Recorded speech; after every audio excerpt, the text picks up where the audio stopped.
The smell hits first. Not smoke, not fuel. Salt water mixed with battery acid and something metallic you can taste on your tongue. The lights are gone. You're standing in 3 feet of black water that wasn't there 11 seconds ago. Your bunk, the one you were sleeping in, is now somewhere under the Pacific Ocean, 40 feet below where you're trying to breathe. Here's what they don't tell you when you sign up. A Navy destroyer isn't just a warship. It's a sealed metal box with 300 people inside, floating on water that wants to kill them. And when something goes wrong, when a cargo ship twice your size tears a hole the size of a semi-truck through your sleeping quarters at 1:30 in the morning, you have about 90 seconds to make a decision no human being should ever have to make. USS Fitzgerald, June 17, 2017. 7 sailors trapped in the dark. Their shipmates standing at the hatch with their hands on the wheel that could save them or sink everyone. What happened in those 90 seconds changed the way the Navy trains every sailor who puts on the uniform. But here's the part that still keeps those survivors awake at night. What would you do if saving your brothers meant sealing them inside a tomb? That's not a hypothetical question for the 270 sailors who served on the USS Fitzgerald that morning. It's the reality of life on a destroyer during an emergency. And today, you're going to hear what it's really like, from the cold physics of flooding steel to the impossible choices that turn ordinary sailors into legends. If you've served, or if someone you love wears the uniform, drop the name of their ship in the comments. Let's honor them. Let's set the record straight. When civilians think of a Navy destroyer, they picture a billion-dollar floating fortress bristling with missiles and radar arrays. And they're right. But the sailors, they see something else. They see 505 feet of welded steel, with sleeping quarters stacked 3 beds high, hallways so narrow 2 people can't pass without turning sideways, and compartments sealed by doors called hatches that weigh more than a grown man. These ships weren't designed for comfort. They were designed for one thing: survival under attack. Every door on a destroyer is also a barrier. Close it, spin the wheel, and you've just created a watertight seal. It's a system called Damage Control Condition Zebra. The idea is simple. If the ship gets hit, you seal off the flooding so the rest of the vessel stays afloat. Sailors train on this from day one. Close the hatch, save the ship. But here's the cold truth they learn later. Sometimes closing that hatch means closing it on people.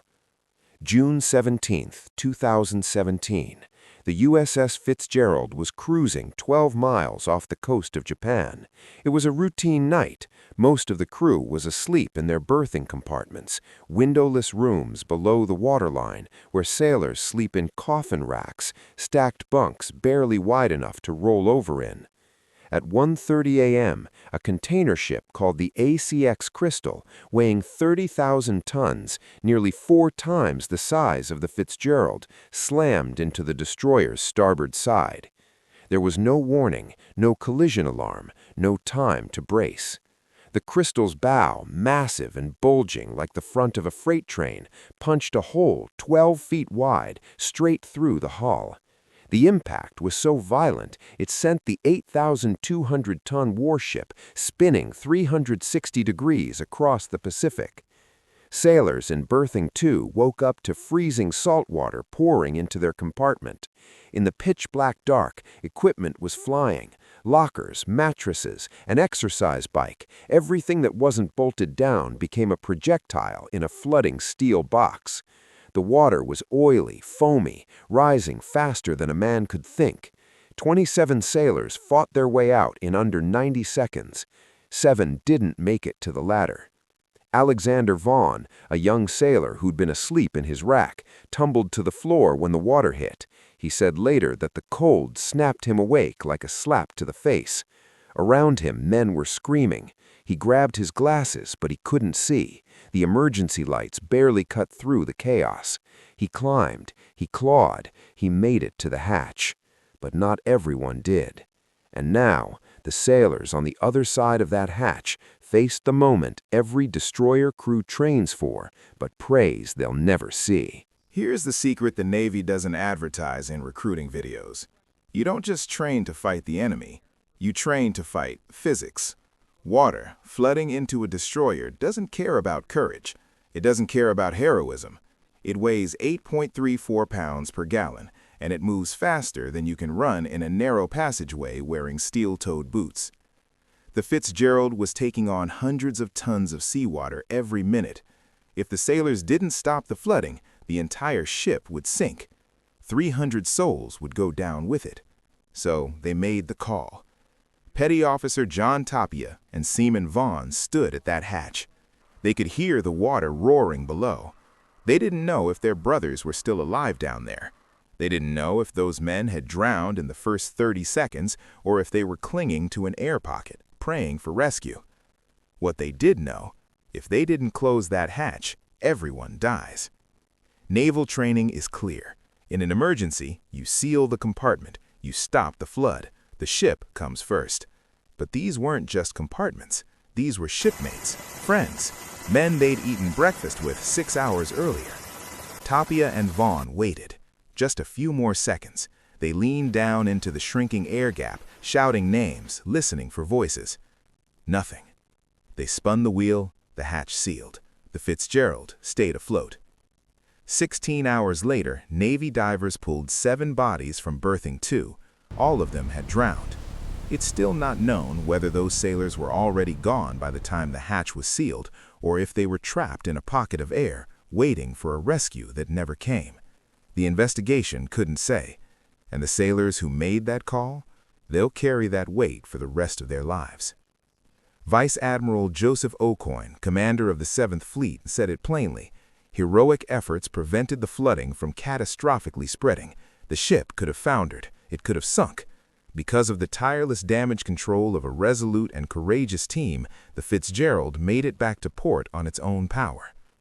Let me translate that for you. Those sailors saved 263 lives by sacrificing 7. That's not a decision you make in a boardroom. That's not a choice you get to think about. That's the reality of serving on a destroyer. And it's not the first time American sailors have faced it. Let me ask you something. What's the one meal you could never live without if you were at sea for months? Drop your answer below. I'm curious what you'd pick. Fast forward to October 12, 2000. The USS Cole, another destroyer, was refueling in the port of Aden, Yemen. A small boat approached. The crew thought it was a local garbage barge. It wasn't. 2 suicide bombers detonated 400 to 700 pounds of C4 explosive against the hull of the ship. 17 sailors died instantly. 37 more were wounded. The explosion hit right below the ship's galley, the kitchen, where sailors were lining up for lunch. Here's what happened next. The lights went out. The ship's intercom system, the 1MC, failed. The backup battery died. There was no way to communicate across the ship, no way to give orders, no way to call for help. But the crew didn't panic. Commander Kirk Leopold, the ship's captain, said they fell back on pure training.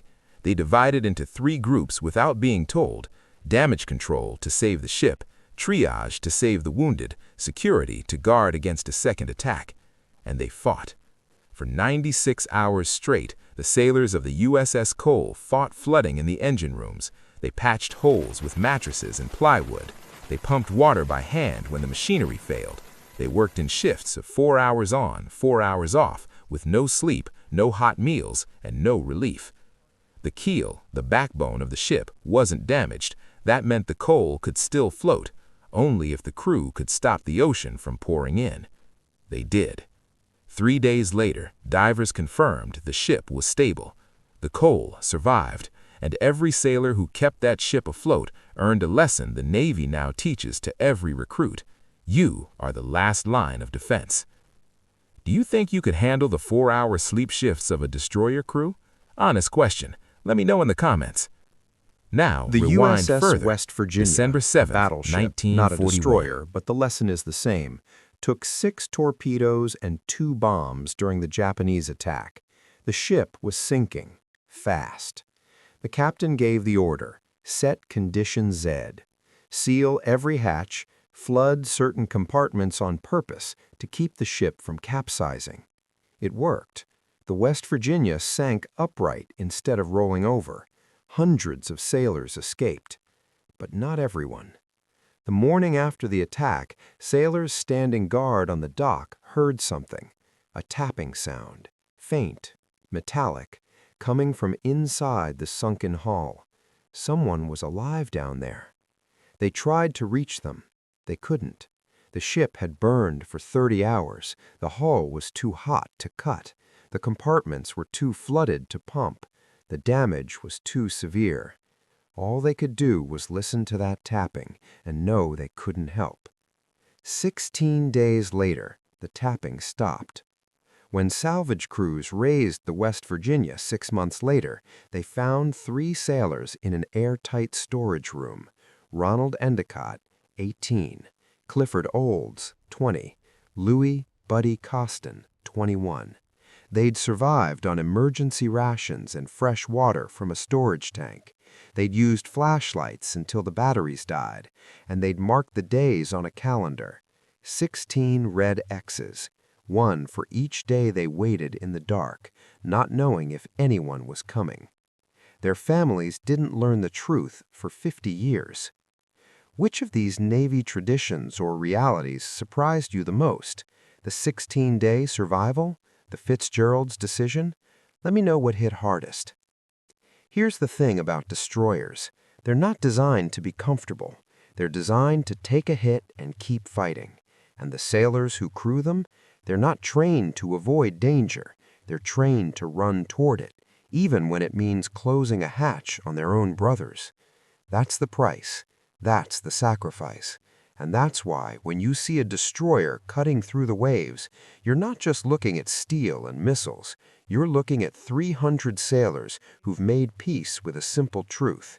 If the ship goes down, they go down with it. But if they can save the ship, they'll fight until their last breath to bring everyone home. The Fitzgerald is back at sea. The Cole is still in service. And every sailor who trains on those ships learns the names of the men who didn't make it. Because that's how the Navy honors the fallen. Not with silence, with memory, and with the promise that their sacrifice will never be in vain. If this story moved you, hit that like button. And if you want to see more tributes to the men and women who serve, subscribe. These stories need to be told.